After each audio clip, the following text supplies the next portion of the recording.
Bienvenidos a Voces, un espacio en el que hablamos de libros, entrevistamos a autores y a todo tipo de persona y personaje que tenga que ver con la creación artística y literaria para reivindicar el papel revolucionario de las letras en esta época de transhumanización. Los libros salvan vidas y hoy son más necesarios que nunca, de modo que nuestro deber es recordarlo. Los libros nos ayudan también a reconciliar disciplinas estratégicamente separadas en un momento dado de nuestra historia, como la ciencia, la filosofía o la teología, para profundizar en planteamientos que, envueltos en azar o en mensajes de las estrellas, han influido e incluso propiciado grandes acontecimientos de nuestra historia. Este es el caso del libro que nos va a presentar hoy nuestro invitado, que repito en Bitácora. Para nosotros es un placer volver a tener a Daniel Fopiani aquí con nosotros, que ya tuvimos y conocimos a través del Corazón de los Ahogados, y ahora viene a presentarnos El linaje de las estrellas, publicado también con la editorial Espasa. En este libro, concretamente en el Panteón de los Marinos Ilustres de San Fernando en Cádiz, especialmente en el cenotafio aparece el cuerpo de un joven que está extrañamente mutilado. Le falta un ojo, tiene una señal en la frente, tiene una esvástica en el vientre y las tripas se las han sacado de su cuerpo, creando una suerte de cordón umbilical macabro. A partir de ahí ya tenemos a Daniel Fopiani trabajando para sumergirnos en un baño de misterio, oscuridad y belleza. Porque si algo caracteriza a la escritura, y lo hemos comprobado en este segundo libro que hemos leído de Daniel, que caracteriza a Daniel es esa belleza que contrasta con esa capacidad que tiene tan retorcida en ocasiones de crear ambientes opresivos, una belleza casi contemplativa del entorno que nos rodea. Nada en sus libros, absolutamente nada, es azar, quizá porque el azar no exista y esté todo escrito, pues no lo sabemos. Vamos a hablar con Daniel, bienvenido. Es un Muy placer. buena. Bueno, antes de nada, muchas gracias por esa gran presentación tan generosa y el placer es todo mío de estar aquí, la verdad. Una presentación bien merecida. Tenía mucha curiosidad, francamente, de descubrir este libro, de leer un segundo libro tuyo y comprobar a ver si eras capaz de mantener esa trama, esa intensidad y esa belleza. Cosa que me Sí, sí, sí. sorprendió en el primero y te lo comenté. Y en este está aquí: esoterismo, oscuridad, simbología mucha y el mar, siempre presentes, al parecer, al menos en estas dos novelas. Y algo que me encanta de ti es que siempre hay una palabra que tiene mucho peso en tu libro. En este caso es silencio. El silencio se convierte en un mensaje. E imagino que esto lo has hecho de manera muy consciente. Hombre, evidentemente, evidentemente. De hecho, no recuerdo quién dijo esta frase, pero hay una muy bonita que dice que es imposible, no hay música si no existiesen los silencios, ¿no?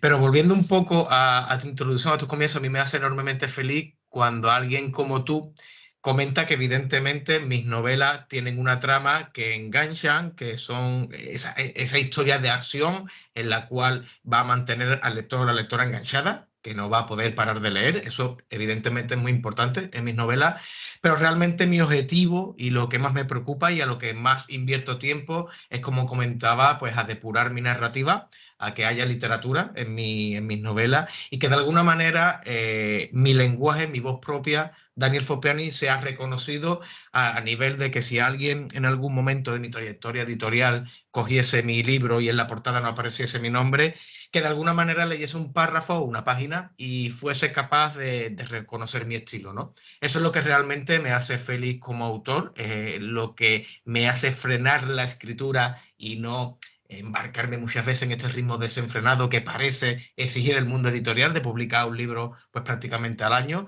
Yo voy un poco más lento, pero es precisamente pues esa narrativa o esos juegos literarios que comentabas antes que son los que me frenan y realmente es lo que le dan calidad a la obra. Así que me hace muy feliz que lo comentes y te lo agradezco. Lo comento porque está presente y es algo que sorprende y que invade al lector, es ese valor añadido, ¿no? Y además, algo que me ha gustado mucho también, porque tú tienes mucho humor. El humor es importante Sí, siempre. en la vida y eres muy sutil, pero en este libro hay belleza. ¿Y cómo puede ser que un libro sea bello empezando por la palabra mierda? Así que... Sí, sí, es así. Bueno, está en alemán, pero sí, sí, es así. El humor siempre está presente en mis obras y en este también, porque, bueno, yo considero que el linaje de las estrellas puede ser de los que he escrito el más duro. Vamos a encontrar el dolor de una madre que acaba de perder a su hijo, que ha sido víctima de un crimen brutal. Esto ha sido todo un reto a la hora, pues, de escribir el linaje de las estrellas. Vamos a encontrar también ese dolor espiritual que tiene el protagonista Ezequiel, que es un sacerdote que es licenciado en física teórica y en física de partículas, ¿no? Esa lucha o esa dualidad que hablabas antes entre ciencia y religión. Y también vamos a encontrar el dolor de Lorenzo, el juez de instrucción que instruye el caso, que está detrás de estos asesinatos que van ocurriendo en la provincia de Cádiz, aparentemente con simbología nazi. Y dentro de todo ese dolor, de esa amalgama de sufrimiento, esas dosis de humor hacen de alguna manera respirar al lector o a la lectora, a mí también como escritor, y decir, bueno, llevo leído 3 o 4 capítulos donde todo es dolor, todo es sufrimiento, es sangre, pero de vez en cuando, pues ese respiro creo que viene muy bien tanto a la trama como para relajar al lector o a la lectora en este caso, ¿no? Totalmente. Ezequiel, qué gran personaje, me ha gustado muchísimo. Lo conocemos con estas primeras palabras, está en la Universidad de Cádiz, dando una conferencia en la Facultad de Filosofía y Letras, y dice: en algunas ocasiones la ciencia, la filosofía y la teología deben unirse para intentar responder a ciertas preguntas. Cuando se tratan temas especialmente complejos, es necesario estudiar las diferentes formas de entender el mundo. Y probablemente la incógnita que más se ha discutido desde estos 3 puntos de vista es el origen del universo. Aquí está la esencia absoluta del linaje de las estrellas, en definitiva, y cómo suena a música, todo esto de lo que habla Ezequiel, en una época que nos ha tocado vivir, que se ha especializado en un conocimiento desmembrado y nos ha cortado el cordón umbilical en cierta medida con el humanismo que debe embargarnos como seres humanos, ¿no? Sí, sí, sí, sí. Pensamiento con No, respecto a eso. en este caso, con la escritura de esta novela, yo siempre he sido un apasionado de la física, de la ciencia. Llevo varios años leyendo ensayos sobre física, divulgación científica, a fin de cuentas. Y de alguna manera siempre, no me considero creyente, pero siempre he tenido bastante interés por la espiritualidad y por las religiones. Con la escritura de este libro he descubierto que esos prejuicios en los cuales ciencia y religión deben de estar enfrentados, deshermanados, es totalmente incorrecto porque muchos de los grandes físicos han sido creyentes, han sido religiosos y en el caso, como tú has comentado, podemos encontrar a Lemaitre, que fue el padre del Big Bang o de alguna manera es una de las teorías que parecen más cercanas a explicar el origen del universo, ¿no?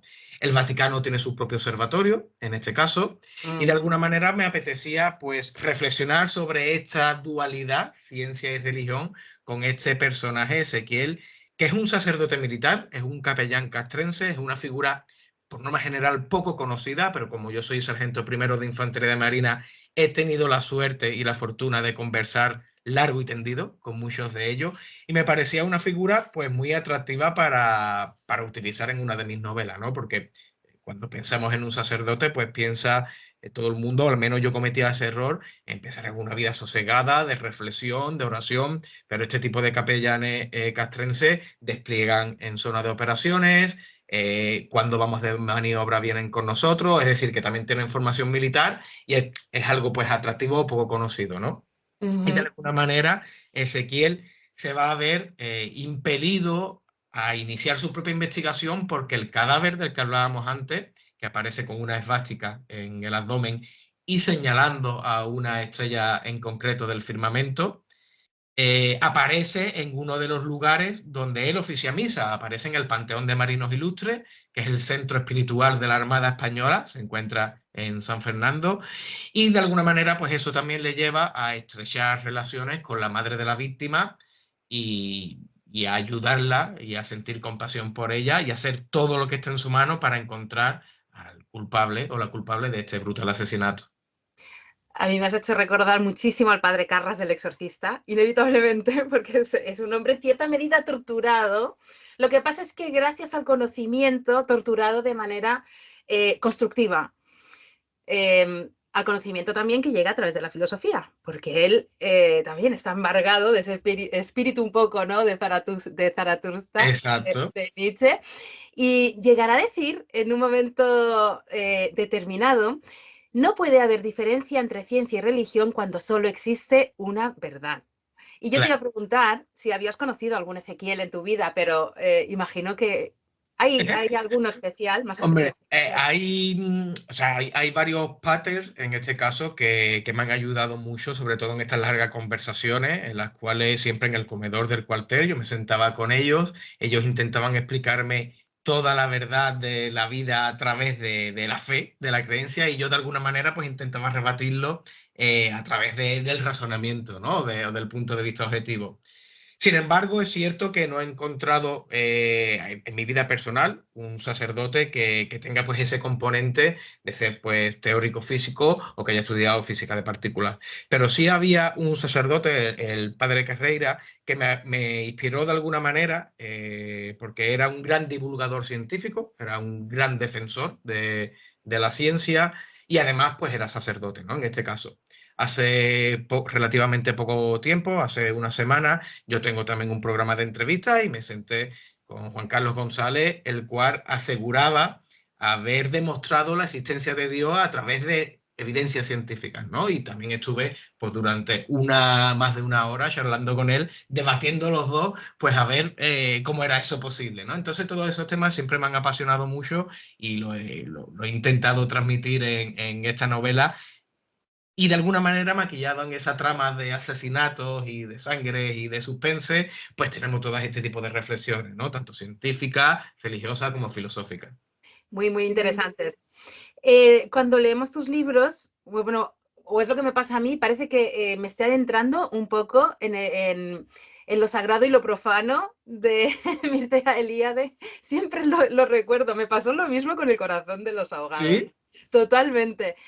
¿Cómo has seleccionado tus grandes escenarios en esta novela? Porque son muy importantes. sí, sí que lo son, sí que lo son.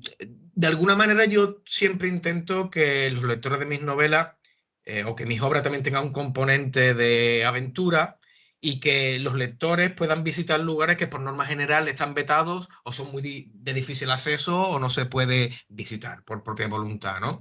En este caso, en Linaje de las Estrellas vamos a poder visitar el Panteón de Marinos Ilustres. El Observatorio Real de la Armada también es un edificio muy poco conocido a nivel nacional y sin embargo es uno de los laboratorios científicos más importantes de nuestro país porque además es de donde se reparte la hora oficial al resto de España. Es Mm. decir, todas las horas que tenemos, ya sea en nuestro ordenador o en nuestro reloj, salen del Observatorio Real de la Armada. Esto es algo que muy poca gente conoce y es un edificio pues que también meto en la novela. Y además cuenta también con una de las grandes bibliotecas más importantes científicas a nivel nacional, ¿no? Que también vamos a visitar en esos capítulos en los que yo me sentía también un poco como Dan Brown en el Código Da Vinci, ¿no? Exacto, sí, y lo Y me lo he dices. pasado muy bien. Sí, sí, lo digo en la Sí, nota de autor, gracias. ¿no? Me lo he pasado muy bien. Luego también vamos a visitar las Cuevas de María Moco, que es un entramado subterráneo que atraviesa toda la ciudad de Cádiz, que sirvieron como defensa contra minas en la guerra napoleónica e incluso algunos de ellos son túneles de la época romana que aún se conservan, ¿no? También es uno de los escenarios que vamos a encontrar. Y luego vamos a encontrar pues, capítulos ambientados en el Tíbet, esos capítulos históricos que se van a ese Tercer Reich, donde vamos a ver la Alemania nazi, el castillo de Bebelburg, y vamos a ver muchos lugares. A mí, yo disfruto mucho cuando en una novela me hacen viajar y yo intento hacerlo también en las mías. Es completamente apasionante. Voy a poner, me estoy quedando sin carga, pero esto, bueno, pues cosas del directo, ya está todo solucionado. Hablabas del cenotafio de San Fernando también y yo no sabía que había agua de los 5 océanos de nuestro planeta y, y me ha gustado porque el agua se convierte en la memoria también. Teníamos el mar como memoria de los ahogados en El corazón de los ahogados y de nuevo el agua, la memoria del agua en tu libro. Es tan poético como justo también y es de una gran belleza. Qué importante es no olvidar. Lo es. De hecho, el guía, en este caso turístico, que aparece en la novela, es el guía real, con nombre y apellido. Es una persona increíble porque logra causar verdadero interés por el edificio histórico. Yo estuve durante 3 años prácticamente trabajando enfrente cuando estuve en la escuela de suboficiales delante del Panteón y he visitado el Panteón en varias ocasiones. Uno de los rincones más extraordinarios del Panteón de Marinos Ilustres. Allí vamos a encontrar, hay cuerpos enterrados reales de héroes o de personas, de militares, en este caso, que han hecho verdaderas gestas a lo largo de la guerra de la historia de España. Y luego también vamos a encontrar pues lápidas y demás que aunque no se encuentre el cuerpo sirven como memoria en este caso. Pero uno de los rincones más extraordinarios y que más llama la atención es el cenotafio, como comentas, que a fin de cuentas es una especie de embalse redondo que se encuentra en una de las salas abovedadas. En la bóveda vamos a encontrar una serie de ángeles que es como si le estuviesen dando la bienvenida a aquellos que han perdido la vida en el mar. Y de alguna manera pues sirve para eso, ¿no? Para recordar todos aquellos que han perdido la vida en el mar. Algunos de ellos con nombre y apellidos, algunos de ellos de origen desconocido, y la verdad que lo importante de esto es lo que tú dices, ¿no? Lo que más llama la atención es que ahí se vierten de manera rutinaria, de manera regular, aguas de todos los océanos del mundo para que sea una especie de, pues, no sé, de mezcla de todo lo que vamos a encontrar, ¿no? En nuestro planeta. Es que hay mucho en estas páginas, hay muchísimo en el linaje de las estrellas. Es verdaderamente, creo que te ha superado con respecto a, al corazón de los ahogados, que ya me había entusiasmado. Así que vas Bueno, evolucionando y esto a es... fin de cuentas es con lo que sueña o debería de soñar todo escritor, ¿no? Que con cada nueva obra nos superemos, sea aún mejor que la anterior y espero que la próxima que publique dentro de 2 o 3 años pues aún sea mejor que esta, ¿no? Pero si hay algo de lo que debo de estar contento, bueno, esta novela ha vendido una primera edición en menos de 24 horas. Las críticas que está teniendo por parte de los lectores son inmejorables y a fin de cuentas eso es lo que me hace feliz, que mis lectores disfruten de la nueva obra que he estado pues trabajando en los últimos 2 años y las ventas siempre son importantes, pero al fin de cuentas al escritor lo que debería de importarle es la opinión y que el lector o la lectora haya encontrado una buena narrativa dentro. Tenemos casi que dejarlo aquí, pero no me puedo ir Vale. sin hacerte... bueno, yo me quedaría todo el día hablando contigo, pero tampoco es cuestión aquí de destripar absolutamente todo. No hemos hablado de la vertiente de del segundo eje temporal, importantísimo, evidentemente, que se localiza en los años 40 al Tercer Reich, en pleno apogeo. Tenemos a María Orsic. Hay una cosa que yo hago cada vez que voy a entrevistar a alguien, yo no veo entrevistas ni leo entrevistas que le hayan hecho otras personas antes del momento. Vale. Intento informarme absolutamente de nada y, por supuesto, jamás leo la nota de autor hasta que no he acabado de leerlo. Entonces, al principio llega esta mujer y digo, aquí tiene que haber algo encerrado, porque yo desconocía absolutamente que era un personaje, estaba basado en un personaje real que existió, María Orsic. Y digo, aquí hay algo. Entonces cogí yo, que soy un amante de los anagramas, y digo, en Orsic aquí tiene que haber un anagrama. Y entonces no estaba tan desencaminada, había 4. O sea, y salen completos: críos, ricos, risco y riscó. A mí los 3 primeros no me Vale. interesaron, porque digo, estos 3 no. El riscó, del verbo riscar, ya me interesaba más, porque cortar, agrietar, en cierta medida llega a ella y supone una grieta, una apertura, bueno, más que una grieta, apertura a otros mundos, a otros planteamientos, a otras dimensiones. Pero claro, buscando por internet, digo, no, aquí tiene que haber algo más, porque Daniel es muy retorcido, Ya. positivamente retorcido como autor de novelas de misterio. Y resulta que Orsic, el apellido, escrito como debe escribirse originalmente, sí que es el anagrama de Cristos. Y ahí me encaja Guau. Cristos con CH. Si cogemos Orsic, Vale. O-R-S-I-T-S-C-H, Pues no, pues mira, pues yo en eso es no el lo había anagrama caído. de... Por eso te digo que el azar quizá no exista, y a ti, pues esas cosas te lleguen por la Oye. magia del conocimiento. Y digo, ostras, Ezequiel, que es el profeta, que tiene a Yahvé como palabra, como fortaleza, y tenemos enfrente a Orsic con este anagrama de Cristo, y digo, esto es absolutamente maravilloso, este Daniel es increíble, claro. Me embargó y digo, y luego, qué inculta soy de no conocer esto. No, no, Ahora para ya nada. la A ver, conozco. Es cierto que es un personaje histórico. Bueno, he de aclarar que El linaje de las estrellas no es una novela histórica, es un thriller, pero sí es cierto que vamos a encontrar algunos capítulos donde le van a dar un tinte, ¿no? de thriller histórico a la novela. Y yo descubrí a María Orsic, yo estoy suscrito durante años a la revista National Geographic y descubrí que el Imperio Alemán, el Tercer Reich, pues tenía una preocupación constante o un interés brutal por el tema del ocultismo y que incluso tenía sociedades adjuntas al ejército que de alguna manera les ayudaban, pues supuestamente, a adelantarse al enemigo a nivel estratégico en el campo de batalla mediante suposiciones o viendo el futuro, o incluso, en este caso, con las damas de Bril, que su líder era María Orsic, se dejaban crecer las cabelleras, el pelo, hasta prácticamente rozar los tobillos, porque decían que gracias a esas largas cabelleras tenían mayor conexión con el universo y que tenían contacto con unos seres que partían de la estrella Aldebarán, que también va a estar presente a lo largo de la novela, que se encuentra, es la estrella más brillante de la constelación de Tauro.